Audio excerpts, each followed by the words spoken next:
আবু জাহেল ঘোষণা দিল, খবরদার, হজের মৌসুম, হাজী সাহেবরা গোটা বিশ্ব থেকে আসবে, আমার দলের কর্মীরা তোরা যেটা করবি সেটা হচ্ছে হাজীদের কাছে যে বলবি মক্কায় নতুন এক পাগল আসছে, নতুন এক জাদুকর আসছে, নাম মোহাম্মদ। নাউজুবিল্লাহ পড়বেন না? খবরদার হাজী সাহেবেরা, এই পাগলের কাছে যেও না। সব হাজিরা গোটা বিশ্ব থেকে এসে মক্কার মিনা প্রান্তরে তাঁবুর ভিতরে ঢুকেছে। আর আবু জাহেলের টিম মেম্বাররা সব তাঁবুর ভিতরে উকি মাইরা কয়, খবরদার, নতুন পাগল আইছে। সবাই কয়, নাম কি? কয়, মোহাম্মদ। নতুন পাগল এসেছে, নাম মোহাম্মদ। নতুন জাদুকর এসেছে, তার নাম মোহাম্মদ। খবরদার, তার কাছে যেও না, তার কথা শোনো না, শুনলে তোমরাও পাগল হয়ে যাবা, তোমরাও পাগল হয়ে যাবা। সে এত বড় জাদুকর।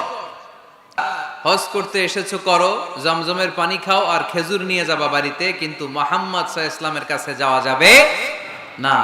আচ্ছা, আপনারা বুঝে শুনে উত্তর দেন। এই যে লক্ষ লক্ষ হাজী মিনার তাঁবুতে বসা, আর আবু জাহেলের লোকটা যে বললো নতুন জাদুকরের নাম মোহাম্মদ, তার কাছে যেও না, এই লক্ষ লক্ষ হাজীরা এর আগে জীবনেও মুহাম্মদ সাল্লাল্লাহু আলাইহি ওয়াসাল্লামের নাম শুনছে? তার মানে মুহাম্মদ সাল্লাল্লাহু আলাইহি ওয়াসাল্লামের নাম তাদের কানে পৌঁছে দেওয়ার দায়িত্ব আবু জাহেল নিজেই নিয়ে নিয়েছে। চিল্লায় এখন ঠিক কি না? অপপ্রচার প্রচার হয়ে গিয়েছে। আর সবাই মনে মনে ভাবে, কয় কি, এত বড় জাদুকর, হজ করি আর না করি এর না দেখা যাওয়া যাবে না। হজ তাড়াতাড়ি কোন রকম সাইরা এই জাদুকরের কাছে আগে যাব, দেখি কেমন জাদু দেখায়, দেখি কত বড় ম্যাজিশিয়ান, দেখি তো কত বড় পাগলের। কারণ আল ইনসানু হারিসুন আলা মা মুনিআ, মানুষকে যেটা নিষেধ করা হয় বেশি, মানুষ এটা করতে চায়।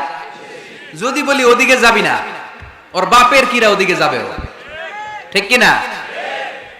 এটা আমাদের স্বভাব, আমাদের খাসলা, আমাদের বৈশিষ্ট্য। যেটা আমাদেরকে নিষেধ করা হয় বেশি, ওটা করতে মন চায়। সব হাজিরা মনে মনে ভাবলো, আমরা যাব যাব, তোরা যতই বলিস না কেন যাব যাব, হজের পরে অবশ্যই যাব।